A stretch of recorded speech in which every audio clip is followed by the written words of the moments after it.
মধ্যপ্রাচ্যের যুদ্ধের কারণে বৈশ্বিক অর্থনৈতিক চাপের ঢেউ লাগতে পারে বাংলাদেশে। এই সংকট সামাল দেওয়ার চেষ্টা করছে সরকার। স্টার নিউজকে এই কথা জানিয়েছেন বিদ্যুৎ, জ্বালানি ও খনিজ সম্পদ মন্ত্রী ইকবাল হাসান মাহমুদ টুকু। বলেন, জ্বালানি তেলের ব্যাপারে ভারত, শ্রীলঙ্কা সহ বিভিন্ন দেশ যেভাবে কঠোর বিধি আরোপ করেছে তা নিয়ে এখনও নমনীয় সরকার। আমাদের কাছে ঈদের দিনে পরার জন্য যে কাপড়টা বা যে জুতাটা, এটা আমাদের জন্য একটা কি বলবো যে খুব খুশির জিনিস ছিল। 17 বছর পর ভিন্ন বাস্তবতায় ঈদ, দলীয় রাজনীতি থেকে রাষ্ট্র পরিচালনার দায়িত্বে নতুন এক অধ্যায়। তাই স্বাভাবিকভাবেই প্রশ্ন ছিল, দায়িত্ব আর ব্যস্ততার ভিড়ে কেমন কাটলো এবারের ঈদ।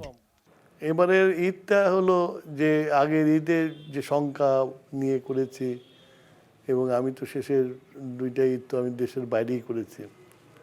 নিজের দেশের মাটিতে আমাদের নেতা, আমাদের প্রধানমন্ত্রী, উনিও 17 বছর পরে দেশে এসে দেশের মাটিতে জাতীয় ঈদগাতে নামাজ পড়েছেন। এটা আমাদের জীবনের জন্য অনেক আনন্দময়।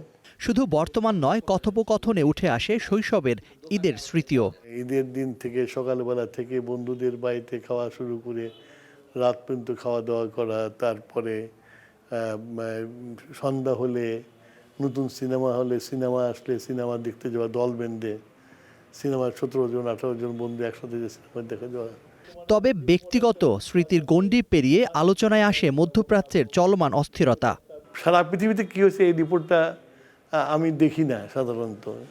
এটার জন্য কি কি মেজার শ্রীলঙ্কা নিয়েছে, এটার জন্য কি কি মেজার নেপাল নিয়েছে, ইন্ডিয়া নিয়েছে, আমাদের পাশাপাশি রাষ্ট্রগুলোকে পাকিস্তান নিয়েছে, এগুলো কিন্তু আমরা বলিও না, প্রচারও করি না।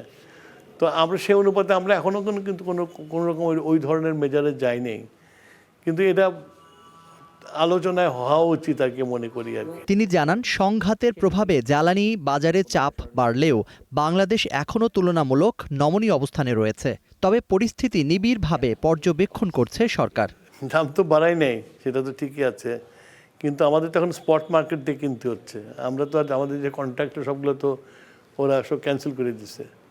তো বেশিরভাগ কন্ট্রাক্টুয়াল কুয়েতের সাথে, কাতারের সাথে ক্যান্সেল হয়ে গেছে। সৌদি আরবের সাথে ছিল, সেটাও ক্যান্সেল করে না, কিন্তু সেটা আনবে কোথা দিয়ে। তো সমস্যা আছে আর কি, এবং তার জন্য আমাদেরকে অতিরিক্ত খরচ করতে হচ্ছে জনগণকে এই করার জন্য। কিন্তু এই খরচটা তো আমাদেরকে তো আবার ঠিক করতে হবে, সুতরাং আমাদের ফিসক্যাল প্রবলেম তো আসবে এর ফলে। 2001 সালে বিএনপি সরকারের সময় ইরাক ও আফগানিস্তান যুদ্ধের চাপ সফলভাবে মোকাবেলার উদাহরণও আসে আলাপে। এবারের পরিস্থিতিতেও সেই অভিজ্ঞতা কাজে লাগানো হচ্ছে বলে জানান তিনি। 2001 সালে সরকারের সময় যখন এটা হয়েছে তখন শুধু তেলের সমস্যা ছিল। এখন তো আমার এলএনজি লাগে, আমার এলপিজি লাগে, সব ইম্পোর্ট করতে হয়। স্বাভাবিকভাবে একটা তো সমস্যা ক্রিয়েট হয়েছেই।